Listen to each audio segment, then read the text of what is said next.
नमस्कार मित्रांनो, मी तुकाराम सुरनर जी आर आणि योजना या यूट्यूब चॅनलमध्ये आपल्या सर्वांचं स्वागत आहे. आजच्या व्हिडिओमध्ये महत्त्वाची माहिती पाहण्याचा प्रयत्न करणार आहोत, तो म्हणजे आपले सरकार सेवा केंद्र म्हणजेच महा ऑनलाईन या अंतर्गत तुम्ही जे काही सर्व विद्यार्थ्यांना कागदपत्र देण्याचा किंवा दस्तऐवज देण्याचा किंवा सर्टिफिकेट देण्यासाठी अत्यंत ह्याच्यामध्ये उत्पन्न असेल, रहिवासी असेल, नॅशनॅलिटी असेल, नॉन क्रिमिनल असेल, कास्ट असेल, सेंट्रल ओबीसी असेल, अल्पभूधारक असेल, अनेक प्रकारचे कागदपत्र हे दिले जातात. आता 10वी-12वीचा रिझल्ट लागलेला आहे आणि विद्यार्थ्यांना या कागदाची गरज पडणार आहे.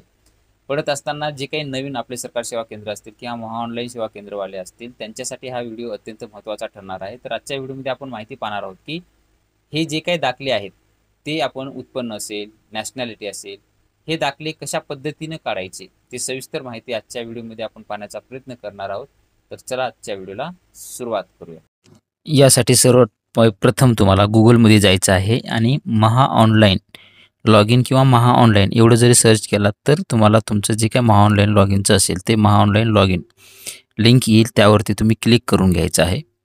लिंकवरती क्लिक करून घेतल्यानंतर तुम्ही पाहू शकताय तुमच्यासमोर परत एक महा ऑनलाईनचं आपले सरकारचं पोर्टल ओपन होईल.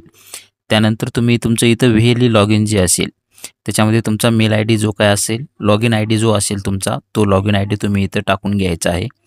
लॉग इन आय डी व्यवस्थित टाकून घ्यायचा. आपण आता आपला लॉग इन आय डी टाकून आपला पासवर्ड जो काही आहे तो आपण पासवर्डसुद्धा टाकून घेणार आहोत. पासवर्ड टाकून घ्यायचा आहे. त्यानंतर लॉग इनवरती क्लिक करायचं आहे. लॉग इनवरती क्लिक केल्यानंतर परत पॉपअप येईल की तुमचं दुसऱ्या PC वर जर लॉग इन असेल तर ते लॉग आउट होईल.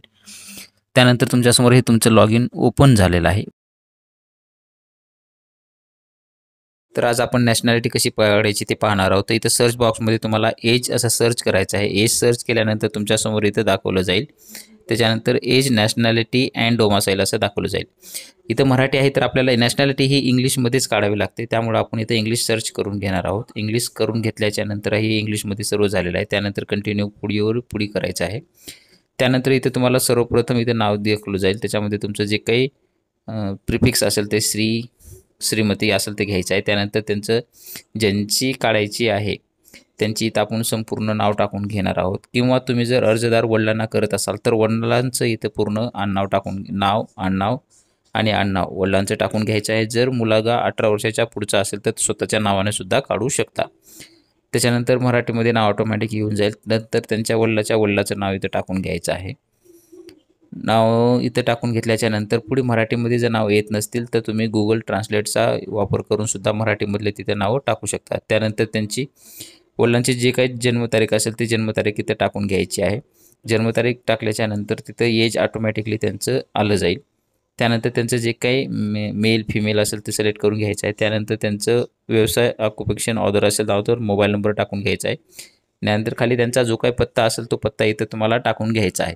पत्ता वगैरे हा बरोबर टाकायचा आहे, कारण की हा तुमच्या नॅशनॅलिटीवरती आला जातो. त्यानंतर तालुका, तुमचा जिल्हा जे असेल ते असेल, गाव, त्यानंतर त्यांचा पिनकोड जे असेल ते पिनकोडसुद्धा इथे तुम्हाला टाकून घ्यायचा आहे.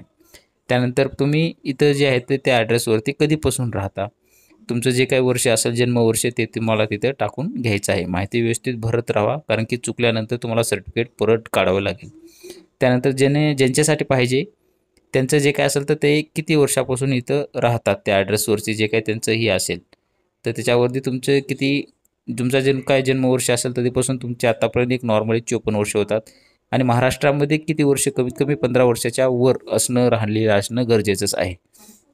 त्यानंतर हे प्रमाणपत्र कोणासाठी पाहिजे तर डॉक्टरसाठी असेल डॉक्टर, मुलासाठी त्यांचं जे काही नाव असेल कुमार, कुमारी ते टाकून घेऊन त्यांचं जे काही नाव बरोबर असेल ते इंग्लिशमध्ये जे बरोबर आहे ते स्पेलिंग तुम्हाला इथं टाकून घ्यायचं आहे. स्पेलिंग म्हणजे मिसमॅच वगैरे किंवा नाव चूक करू नका. आणि त्यांची जे काही जन्मतारीख असेल ते जन्मतारीखसुद्धा तुम्हाला बरोबर टाकणं गरजेची आहे. TC प्रमाणे टाकून घ्या, कारण की हे एज नॅशनॅलिटी म्हणजे तुमचं वयसुद्धा त्यावरती तुमची जन्मतारीख नॅशनॅलिटीवर आली जाते. परमनंट ॲड्रेस तुमचा जे काय असेल ते टाकून घ्या. बर्थ सर्टिफिकेट, तुमचा बर्थ डिटेल्स जे टाकायचे आहे म्हणजे जन्म डिटेल्स टाकायचे आहे. त्या ठिकाणी तुम्हाला तुमचा जन्म कुठं झालेला आहे त्याची डिटेल्स टाकायचे आहे. तुम्ही सध्या ज्या पत्त्यावर राहतात तेच जर तुमचं असेल तर ठीक, नसेल तर नो करा. आणि तुमच्या TCवर जो काही जन्मस्थान असेल त्या ठिकाणी तुम्हाला टाकून घ्यायचं आहे. त्या ठिकाणी तिचे टाकत असताना तुमचा ॲड्रेस जो आहे तो जो काही असेल तो तुम्हाला इथं टाकून घ्यायचा आहे. त्यानंतर त्यांचं जो काही जिल्हा असेल, महाराष्ट्र स्टेट असेल, नंतर त्याच्यामध्ये जे काही जिल्हा असेल, तालुका कोणता असेल, परत तहसील, गाव कोणतं आहे, अशी संपूर्ण माहिती तुम्हाला जे काय असेल ते इथं टाकून घ्यायची आहे. चुकीची माहिती टाकू नका, कारण की तुमच्या ह्याच्यावरती बर्थ सर्टिफिकेटवर तुमच्या जो काही पत्ता असेल तो पत्ता परत तुमच्या ह्याच्यामध्ये नंतर अडथळा वगैरे येणार नाही. त्यानंतर खाली स्क्रोल करून घ्यायचं आहे. तुमचा जो काही पिन कार्ड असेल जन्मस्थळचा तो पिनकोडसुद्धा तुम्हाला तिथं टाकून घ्यायचा आहे. एज्युकेशन डिटेल्स तुम्हाला इथं टाकायची आहेत. त्याच्यामध्ये तुमचे TC जो काही तुम्ही आता फॉर्म भरत असताना जी TC घेतलेली आहे ती डिटेल्स तुम्हाला इथं भरणं गरजेचं आहे. तुमची TC प्राथमिकची असेल तर प्राथमिकची माहिती भरा, 12वीची असेल तर 12वीची भरा. त्यानंतर तुमचे जे काही युनिव्हर्सिटी असेल किंवा बोर्ड असेल कोणतं आहे ते शाळेचं नाव तुम्हाला इथं टाकून घ्यायचं आहे. त्यानंतर तुम्ही ॲडमिशन या ह्याच्यामध्ये कधी घेतलेलं आहे ते सुद्धा इथं तुम्हाला सविस्तर टाकून घ्यायचं आहे. शाळेचं नाव पूर्ण टाकून घ्या.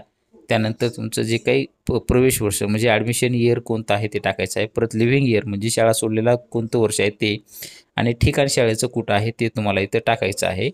आणि खाली ॲडवरती क्लिक करायचं आहे. म्हणजे तुमची शैक्षणिक माहिती जी काय असेल ते तिथं TCवरची पाहून तुम्ही भरल्यानंतर ती तुमची माहिती ॲड होईल.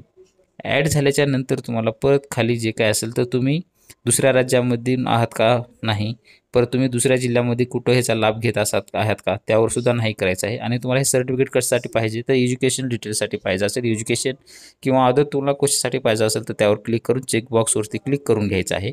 आणि ही संपूर्ण माहिती परत एकदा तुम्हाला सविस्तर पाहून घ्यायची आहे.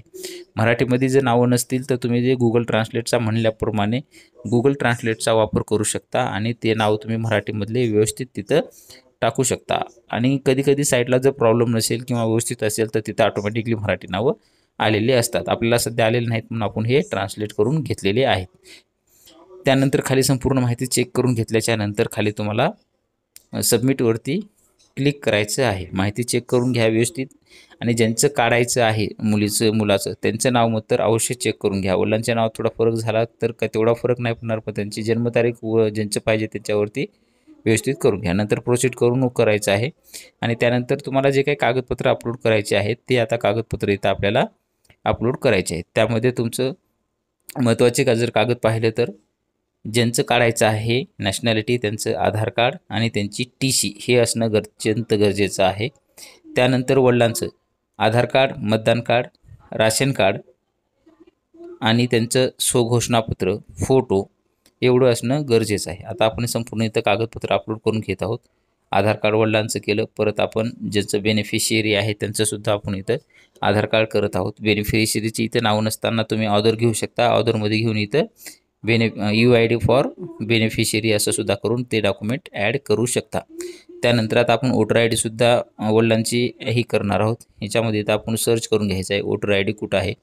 तर इथं तुम्हाला जे असेल तर इलेक्टर फोटो ID कार्ड असं दाखवलं जाईल ह्याच्यामध्ये, किंवा वेगवेगळे तिथं कोणा ह्याच्यामध्ये वोटर ID असेल, कोणत्यामध्ये इलेक्ट्रोल वोटर ID असेल, हे तुम्हाला जे काही नाव असेल ते सर्च करून व्यवस्थित घ्यायचे आहेत आणि डॉक्युमेंट व्यवस्थित सबमिट करायचं आहे. 500 KB आतमध्ये डॉक्युमेंट असणं गरजेचं आहे, तरच तुमचे ते डॉक्युमेंट अपलोड होतात. अन्यथा फाईल जी साईज जर जास्त असेल तर ते होत नाहीत. त्यानंतर आता आपण इथं पुढचं जे काही कागदपत्र असेल ते आपण इथं अपलोड करून घेणार आहोत. त्याच्यामध्ये राशन कार्ड असेल, राशन कार्ड आपण अपलोड करायचे आहे. त्याच्यामध्ये कॉपी ऑफ रेशन कार्ड असेल किंवा राशन कार्ड असेल जे काय असेल, किंवा ऑदरमध्ये सुद्धा जर नाव नसेल इथं कुठं रेशन कार्डचं तर तुम्ही ऑदर टाकू शकता. ऑदर घेऊन तिथं पुढचे एक ऑदर घेतल्यानंतर पुढे एक बॉक्स ओपन होईल. त्या बॉक्समध्ये टाकून तुम्ही तिथं जे काही तुमचं डॉक्युमेंट असेल ते डॉक्युमेंट तिथं तुम्ही टाकू शकता. आपल्याला इथं राशन कार्डचं नाव कुठं दिसत नाही आहे म्हणून आता आपण इथं ऑदर घेणार आहोत. ऑदरमध्ये घेऊन पुढे डॉक्युमेंटमध्ये जे काय असेल तर रेशन कार्ड म्हणून तिथं टाकणार आहोत आपण. तर आपण ऑदर घेतलेलं आहे आणि इथं रेशन कार्ड हे असं टाकून घेत आहोत. त्यानंतर पुढचं डॉक्युमेंट आपण घेणार आहोत. त्याच्यामध्ये प्रत्येक डॉक्युमेंट हे तुम्हाला व्यवस्थित अपलोड करायचे आहेत, कारण की डॉक्युमेंटमध्ये अपलोड करताना चूक होऊ नये. एक कागदपत्र सिलेक्ट केलं आणि त्याचे दुसरंच कागदपत्र अपलोड झालं असं होऊ नये, कारण की ते तुम्हाला टाकणं गरजेचं आहे. डिक्लेरेशन तुम्हाला इथं अपलोड करायचं आहे. डिक्लेरेशनचे फॉर्मॅट तुमची जी काही तहसील असेल त्या तहसीलच्या ह्याच्यानुसार बदलत असतात. प्रत्येक तुमचे डॉक्युमेंट अपलोड करत असताना हे तुमच्या तहसीलमध्ये जे काही डिक्लेरेशन असतील ते कोणकोणते आहेत, कास्टसाठी वेगळं असतं, रहिवासीसाठी वेगळं असतं, नॅशनॅलिटीसाठी वेगळं असतात. जे काही कास्टचे फॉर्मॅट जे असतील ते तुम्हाला तहसीलमधून ते मिळत असतात. ते तुम्ही तिथले तुमच्या कोणते जे जवळचे मित्र असतील ऑनलाईनवाले वगैरे त्यांच्याकडून तुम्ही ते सविस्तर घेऊ शकता. त्यानंतर आता आपण इथं टी सी वगैरे अपलोड केलेली आहे. टी सी अपलोड झाल्याच्या नंतर आपलं जे काय असेल ते पूर्ण इथं ऑदरमध्ये घेऊन सुद्धा रेसिडेन्शियल म्हणजेच ज्यांचं आपण काढत आहोत एज, नॅशनॅलिटी, डोमॅसाईल त्यांचे रहिवासी आता अपलोड करणं आपल्याला गरज असेल. रहिवासी असेल तरच तुमची नॅशनॅलिटीसाठी अप्रुव्हल होत असतं. रहिवासी असणं गरजेचंच आहे. रहिवासी, टी सी आणि आधार कार्ड. त्यानंतर आपल्याला जे काही डॉक्युमेंट अपलोड झालेले असतील तर आपण परत इथं कंटिन्यूवरती क्लिक करून घ्यायचं आहे. परत इथं अपलोड फोटोवरती क्लिक करून घ्यायचं आहे. लाईव्ह असेल तर फोटोसुद्धा तुम्ही डायरेक्टली लाईव्ह घेऊ शकता. आपण इथं आता फोटो अपलोड करून घेतलेले आहे. फेस डिटेक्ट झालेला आहे. त्यानंतर पुढे प्रोसीडवरती क्लिक करून घेणार आहोत.